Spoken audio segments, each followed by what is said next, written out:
ચૌટા બજારના દબાણો દૂર કરવા માટે સુરત જનરલ હોસ્પિટલના પ્રમુખે મુખ્યમંત્રીને પત્ર પાઠવતા સેન્ટ્રલ ઝોનના અધિકારીઓ દોડતા થયા છે.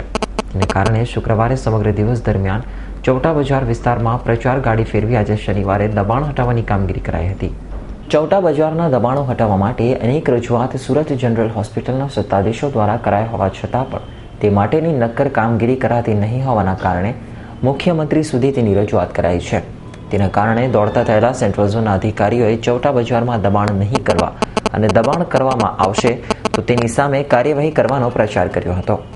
ઉપરાંત આજે સવારથી જ ચૌટા બજારના રસ્તાઓ પર થયેલા દબાણ હટાવવાની કામગીરી કરવાની પણ શરૂઆત કરાઈ હતી.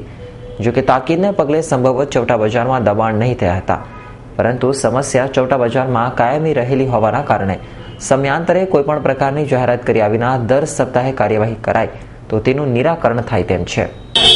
હું SI Gajjar, deputy engineer, central zone. આજે અમોએ ચૌટા બજારમાં જે ગેરકાયદેસર દબાણો થાય છે તેને દૂર કરવાની કામગીરી આરંભી છે. ગઈકાલે સાંજે અમે પ્રચાર વાનથી અહીંયા જાહેરાત પણ કરી હતી. આજે કોર્પોરેશનનો સિક્યુરિટી સ્ટાફ સહિત અમે સવારે 10 વાગ્યાથી આ કાર્યવાહી ચાલુ કરેલી છે અને કોઈ પણ દબાણ નહીં થાય તેની કાળજી રાખવાની અમે કોશિશ કરીએ છીએ. અમારી સાથે ટોરેન્ટ પાવરની પણ ટીમ આવેલી છે કે જેમને ત્યાં મીટર ટેપિંગ કરીને બહાર કનેક્શન લીધા હોય તે પણ દૂર કરવાની કાર્યવાહી ચાલુ કરેલી છે.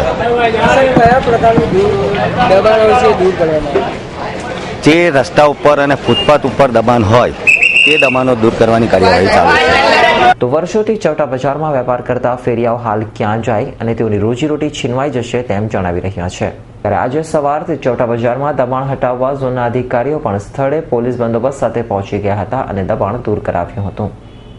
Bureau report S9 news, Surat.